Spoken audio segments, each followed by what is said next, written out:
In 2016, I was diagnosed 240 beats. My heart started to race, almost like a panic attack. All right, what's up, friends? Welcome to another video, and thank you for coming back. This video is not like the rest of my videos. This video is really a more personal video, and to kind of share my story as to my journey, what I've experienced, what I've been through, and also, share more into, why fitness and health is very important to me. In 2016, I was diagnosed with a rare heart condition called core triatrium. I will be honest with you, even to this day, I can't even fully tell you what it means or what that stands for. Is a congenital heart defect. This is where your membrane divides one of the heart upper chambers into two sections. Now, that's a lot of medical jargon that I don't fully understand. I just know that I had it. During that time, I was in graduate school, finishing up my MBA, and during that time as a graduate, you're super excited about graduating. You're also nervous, right? You're also, a little anxiety starts to kick in, and you, like any other student, find yourself just anxious about graduating. And for me, that was really what I felt like. I felt like I was just ready to graduate, ready to, cross this check mark off my box. And my job wasn't crazy, but as I'm doing my work at my desk, my heart started to race. My heartbeat was going fast. I felt like it was almost like a panic attack, and that's what I kind of assumed it was, because again, graduation's coming up, finals, things like that. So I looked at my Apple Watch to see exactly what my beats per minute were. And to my surprise, when I looked at my Apple Watch, it said 240 beats per minute, which I know that's not normal for a resting heartbeat, especially I'm sitting at my desk doing nothing but typing and sending out emails. So how can my heart rate possibly be this high? That I would actually go see my doctor, which I got in, and he did some tests, did an EKG on me. And you always know how your doctor knows something isn't good when they come back into the room and they're giving you that face.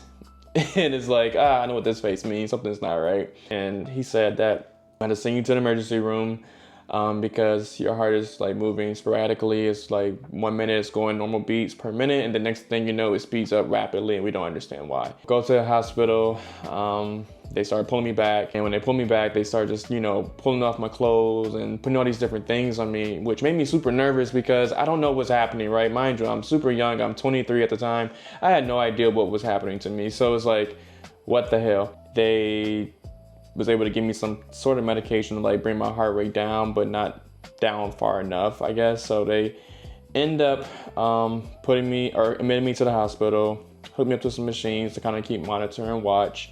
And then that's when the cardiologist came in. They did an exam where basically they put me to sleep, put the camera down my throat to check out my heart and everything. I think it's called an endoscope or endoscopy, I believe is the right term. And they checked everything out. And when he came back, when I woke back up and he came to my room, he told me that this is what you have. So they called it core triatrium. He said my options were to either have open heart surgery or to be on blood thinners, which, long term isn't good. And so, yeah, we're not doing that. So you can keep that option out the way. Well, I ended up waiting for a year before making a full decision, because I didn't want to have the surgery, because sheer fact I was scared, because this thing that could ultimately lead to death or problem could occur. It's just I don't know how to process it in this very moment, and you're telling me I need to do something that I'm just not mentally prepared for. I just didn't want to go through it, because I felt like if I went through it, I wasn't gonna make it. To me, I felt like that. And it took time, it took prayer. I prayed over it over and over and over and over. And I asked God to kind of just guide me and help me understand what is the best option here. What is the best thing I can do in this very moment? I don't want this one thing to stop me, but I feel like this is trying to close a chapter of my life, and I don't know how to face it. So a lot of prayer, a lot of asking questions, just, what does you know, the aftercare look like? How long would I be on bed rest? You know, can I go back to the gym? Can I do certain things again? Like, all these things went through my mind. And, you know, my doctor told me I could go back to the gym after being on bed rest for 8 weeks. So yeah, it was just a lot to consider and think about at the time. I did eventually decide to have the surgery because that's why I'm here talking about it. But I did have the surgery. I had it actually 2017, on Mother's Day actually. I had the surgery, and the biggest component that like helped me push to have the surgery is my parents, because I saw how like sad my mom and dad were. I don't like seeing them sad over me. Like, you know, I get it, they're my parents and stuff, but like, I don't want them to worry about me. Like, I'm fine.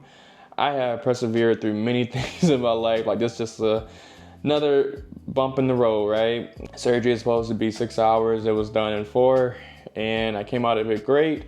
I will say it did hurt. Like, it felt like someone like hit me with a car, almost like a truck, and it was just horrible pain. I know that. And then being on bed rest did give me time to think, because in those moments of, you know, healing, I kept asking myself, and I wanted to know for myself, like, okay, I'm here for a purpose. So what is that purpose? Like, why am I here? Why did I have to go through this? What does this mean? I'm always looking to do what is meant, like I'm always looking to do what I'm supposed to do in this life.